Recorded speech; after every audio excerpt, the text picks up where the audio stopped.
국민대학교 글로벌 인문지역대학장 정선태 교수님과 함께하겠습니다. 교수님. 네, 안녕하세요. 네, 교수님 오늘 어떤 책 소개를 해주시겠습니까? 네, 어제는 아르헨티나의 작가 알베르토 만겔의 에세이집이라고 해야겠죠? 네. 에세이집 보르헤스에게 가는 길 소개해드렸는데 네. 오늘도 한 권 더 보겠습니다. 아, 예, 어제 너무 정말 아까워서요. 감동 네. 여운이 컸습니다. 예. 아, 그렇습니까? 예, 예. 정말 훌륭한 작가입니다. 그리고 책에 대한 애정이랄까요? 관심이 그야말로 타의 추종을 불허합니다. 말 그대로. 네네네. 책 뒷표지에 보면은 이렇게 적혀 있네요. 네. 알베르토 만겔을 두고 책의 수호자, 그리고 우리 시대의 몽테뉴, 네. 그리고 도서관의 돈 후안이라고 얘기했습니다. 네. 도서관에서 바람을 핀다는 얘기겠죠. 책들과 바람을 핀다는 얘기인 것 같습니다. 근데 네. 스스로 굉장히 겸양을 많이 드러내시더라고요. 네, 예, 맞아요. 앞서서 이완배 기자하고 경제의 속살 녹음을 했는데, 네, 이 전문가라고 하는 엘리트라고 하는 것은 자신의 한계, 지식의 한계를 인정할 수 있을 때, 그럴 때 또 무엇이 자기에게 모자란지를 알 때 그런 사람을 전문가라고 이야기하는 것이다. 라는 얘기를 들었고요. 연장선인 것 같습니다. 오늘 소개해 주시는 그 책들이, 책의 저자가. 네, 전문가가 자신이 다 안다고 생각하는 순간 그야말로 이반 일리치가 얘기한 것처럼 전문가 독재에 빠지기 쉽죠. 그런 사람은 이제 전문가가 아니라 전문가라고 부릅니다. 전문가. 예. 못 들은 걸로 하겠습니다. 예. 좋습니다. 이 책을 펼치면 한국어판 서문이 실려 있어요. 네. 서문의 제목이 모든 서재는 자서전이다입니다. 모든 서재는 자서전이다. 네. 기가 막힙니다. 네. 그런 얘기를 하잖아요. 네. 당신이 어떤 음식을 먹는지 나에게 말해달라. 그러면 당신이 누구인지 얘기해 주겠다. 이런 표현이 있는데 우리 알베르토 만겔의 얘기를 들어보면은 그 서재를 보면은, 책꽂이를 보면은 그 사람이 살아온 삶의 궤적들이 보인다는 거죠. 어떤 생각을 했으며 어떤 질문을 던져왔는지 그리고 어떻게 살려고 애썼는지 그 책꽂이에 꽂힌 책들을 보면 또는 서재에 있는 책들을 보면 알 수 있다는 거죠. 네. 해서 한국어판 서문의 제목이 모든 서재는 자서전이다 라고 얘기합니다. 네. 이 책은 저자가 읽어온 책들, 돈키호테부터 시작해서 이상한 나라 앨리스까지 다양한 그 책들에 관한 비평과 함께 도서관에 대한 얘기들. 이 보레스와 마찬가지로 알베르토 만겔도 아르헨티나 국립도서관장을 역임했거든요. 네네.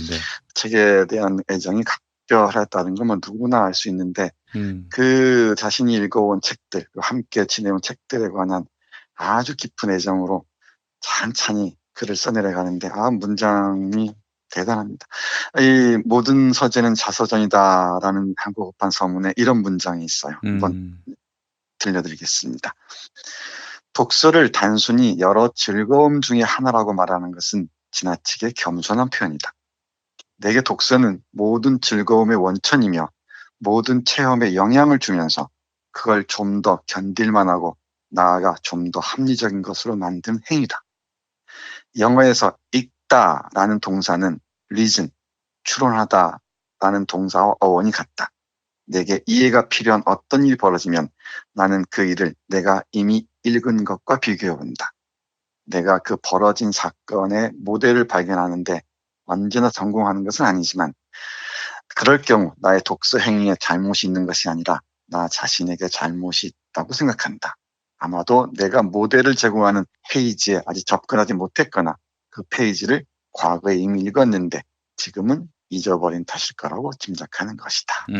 네, 독서는 여러 즐거움 중에 하나가 아니고 모든 즐거움의 원천이라고 얘기합니다. 네. 그리고 이 독서에서 체험한 것들이 내 직접적인 인생의 체험에 어떤 식으로도 영향을 끼친다는 거죠. 그리고 인생을 살아가면서 내가 겪는 어려움들을 견디게 해주는 힘이 이 읽기의 체험이라고 얘기를 하네요. 아마 책을 좋아하시는 분들은 얼마든지 동의하실 겁니다. 물론 또 혹자들은 책 읽기보다 훨씬 재밌는 일들이 많다고 분명히 얘기할 겁니다. 뭐 당연하죠. 네. 당연합니다. 그리고 제 식대로 말씀드리자면은 세상에 있는 많은 책들을 꼭 읽을 필요가 없다고 생각을 해요. 저도. 그런데 가능하면 도서관에 가셔서라도 좋은 책들은 만져만 보셔도 좋다고 저는 생각하는 쪽입니다. 이게 책과 접촉하는 것만으로도 그 책이 간직한 분위기랄까요? 느낌들이 전달될 것이라고 생각하는 게 제 미신과 같은 믿음입니다. 그러니까 다 읽지 않으셔도 좋으니까 좋은 책들은 표지만이라도 네. 조금 여유가 있으시면 속에 그 제목만이라도 그리고 한 걸음 더 들어가자면 서문만이라도 네. 읽어보시면은 책과 느낌을 공유할 수 있지 않을까. 네. 저자의 생각과 어깨를 나란히 할 수 있지 않을까 이런 생각을 합니다. 그리고 이 책에서 도서관에 관한 각별한 애정을 고백하는 문장들이 많이 있는데요. 아마 뭐 도서관 좋아하시는 분들이 많을 겁니다. 근데 어제 이 동네 주민들과 얘기를 나누는데 도서관에 가서 가장 미운 사람들이 도서관에 책을 빌려보거나 책과 함께 노는 게 아니고 이 수험 준비하러 오는 사람들이래요. 그 사람들이 제일 밉답니다. 그러니까 도서관을 도서관이 아니라 독서실로 활용한다는 거죠. 네. 그건 저도 참 못마땅해 보입니다. 물론 뭐 공부하니까 그 장소를 활용할 수 있겠지만 도서관은 도서관으로서 기능이 있죠. 네. 책과 교감하는 자리일 텐데 시험 공부하러 독서실 대신으로 도서관을 이용하는 건 도서관의 본래적 의미에서 조금 벗어나 있지 않은가 그런 생각을 합니다. 네. 여기에서 우리 저자는 공공도서관을 사랑한다고 하면서도 자신들은 어떻게든지 책을 소유하고 싶다고 얘기를 해요. 그 문장 잠깐 읽어보겠습니다. 대단히 유머러스하기까지 합니다.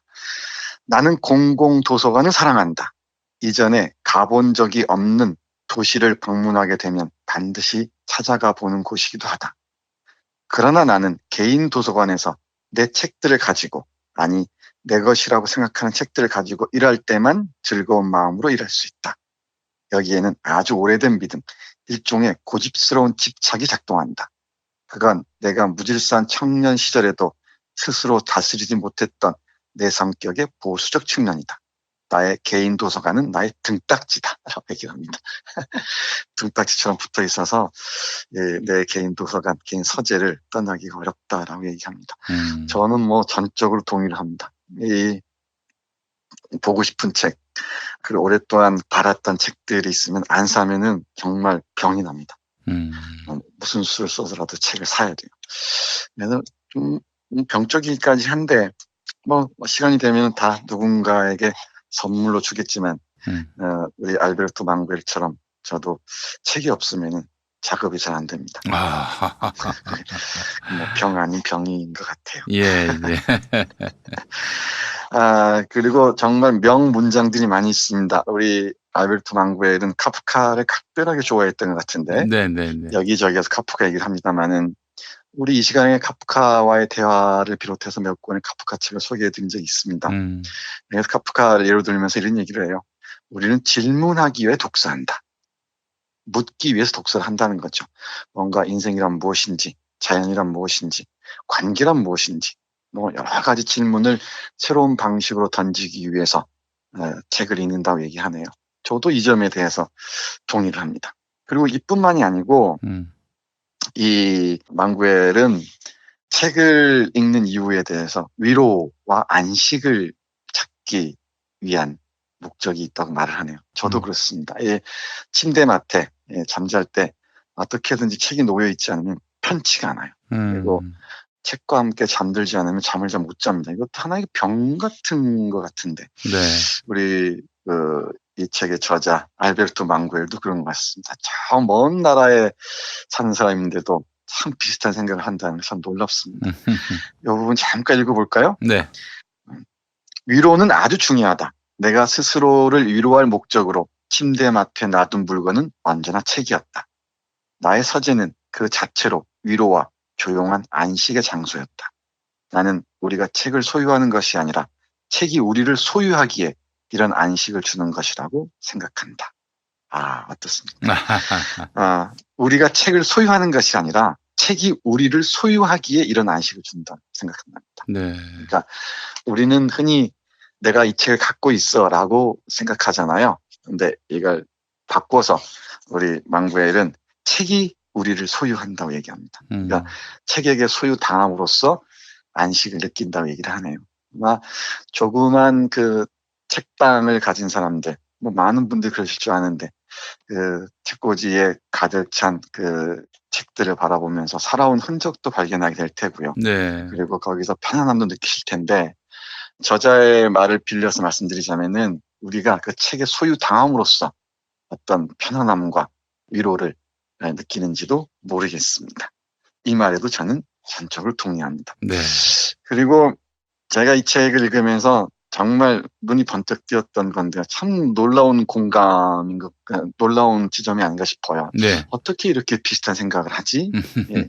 어딘가에서 분명히 읽었던 기억도 있는데 이게 망구엘의 생각이었구나. 그리고 망구엘의 정신적 스승이었던 보르헤스의 생각이었구나. 라는 걸 다시 한번 발견하게 됩니다. 무슨 얘기고 하니 바로 사전에 관한 얘기입니다. 네. 우리 요즘 흔히 사전을 디지털 사전으로 검색하잖아요. 네, 스마트폰으로 딕.네이버.com 그렇죠. 예. 그렇죠. 또 디지털 사전이 워낙 발달해 있으니까 그 특정 단어들만, 특정 어휘들만 검색하다 보면은 이웃한 단어들을 많이 못 만나게 됩니다. 백과사전들도 그렇잖아요. 예. 검색하다 보면은 그 검색한 것만 보게 되지 이웃 항목이 뭐가 있는지 잘 모르지 않습니까? 네. 어제도 말씀드렸듯이 보레스가 얘기했는데 이 백과사전이야말로 질서 정연한 무질서의 환희라고 얘기하잖아요. 백과사전 읽기라는 걸. 네. 그러니까 가나다라 순으로 배열되어 있는데 전혀 다른 의미를 내포한 항목들이 있다는 거죠. 네. 그 행간을 읽는 환희가 있다는 겁니다. 바로 이 알베르토 망구엘도 어린 시절에, 젊은 시절에 가장 좋아했던 그 책 읽기가 사전 읽기였다고 얘기를 해요. 사전을 읽는 걸 취미로 삼는 사람들이 많이 있습니다. 물론 우리가 영어 사전, 뭐 프랑스어 사전처럼 언어 사전도 있지만 특히 백과사전들 읽다 보면은 정말 대단한 흥미를 만끽할 수가 있는데 우리 망구엘이 사전에 대해서 어떻게 얘기하는지 한번 들어보시죠. 정말 공감하지 않을 수가 없습니다. 나는 젊은 시절 독서를 좋아하는 사람들에게 사전은 신비한 힘을 지닌 마법의 물건이었다. 첫째, 우리는 이 작고 두꺼운 책 안에 우리가 공통적으로 사용하는 언어가 거의 모두 들어있다고 배웠다. 그 칙칙한 두 개의 표지 사이에 우리가 이 세상에서 아는 모든 것, 혹은 우리가 알지 못하는 모든 것에 이름을 부여하는 단어들이 들어있고 과거를 모두 포함하고 있는 것이었다. 둘째, 사전은 자상한 무녀처럼 우리가 어떤 이야기 속에서 어려운 단어들을 만났을 때 떠올리는 질문들에 모두 대답해 주었다. 이렇게 얘기합니다. 사전을 자상한 무녀라고 얘기하네요. 무녀. 부당. 예. 네. 자상한 무녀처럼 우리가 어떤 이야기 속에서 어려운 단어를 만났을 때 그 떠올리는 질문들에 모두 대답을 해 주었다고 얘기를 합니다. 멋진 표현 아닙니까? 그러면서 이 사전에 대해서는 모든 그 인류가 쌓아온 언어들의 보물창고, 생각들의 보물창고라고 얘기를 합니다. 그러면서 이 책에 대해서도 그런데 일템이 이렇습니다. 잠깐 보실래요? 네. 책이 체험의 기록이고 도서관이 기억의 장소라면 사전은 망각을 물리치는 부적이다. 무덤의 냄새를 풍기는 언어의 기념비가 아니라 닫혀 있어서 접근할 수 없는 무언가를 암시하는 보물이다. 기록하고 정의하는 데 몰두하는 사전은 그 자체로 하나의 역설이다. 한편으로는 사회가 그 자체의 소비를 위하여 창조해 놓은 것을 축적해 놓고서 사람들이 널리 세상을 이해하는 데 도움을 주고자 한다. 다른 한편으로는 사회가 축적해 놓은 것을 널리 유통시켜 오래된 말들의 페이지 위에서 죽지 않고 새로운 말들이 추운 곳에 버려지지 않도록 한다. 사전에 대해서 이렇게 표현합니다. 네. 어떤 책을 읽을지 난감할 때가 있잖아요. 종종. 그러시면은 동네 도서관 가셔서 백과사전이나 사전들 넘겨보십시오. 제가 오래전에 한번 소개해드린 기억이 있습니다. 사전들. 예를 들면 베르나르 베르빌의 상상력 사전이나 뭐 개념어 사전, 남경태가 지은 이런 책들을 소개해드린 적이 있어요. 네, 사전들 한번 뒤져보시면 대단히 흥미로울 것 같고요. 또 하나는 제가 강력하게 추천하는데 이 책의 저자 알베르토 망구엘이 쓴 인간이 상상한 거의 모든 곳에 관한 백과사전이라는 책은 꼭 읽어보십시오. 기가 막힙니다. 사전으로 이렇게 훌륭한 책을 쓸 수 있구나 라는 걸 아실 겁니다. 그래서 책을 좋아하시는 많은 분들, 우리 저 먼 나라 아르헨티나의 아주 탁월한 작가 알베르토 망구엘이 쓴 사제를 떠나보내며 네. 그리고 어제 소개해드린 보레스에게로 가는 길 네. 한번 꼭 읽어보십시오. 책이란 무엇인가에 관한 글을 읽으면서 아주 깊은 공감과 환희에 네. 빠질 것으로 생각합니다. 너무 좋은 책 감사합니다, 교수님. 네. 자, 교수님 오늘 고생하셨고요. 내일 또 다시 뵙도록 하겠습니다. 네, 고맙습니다.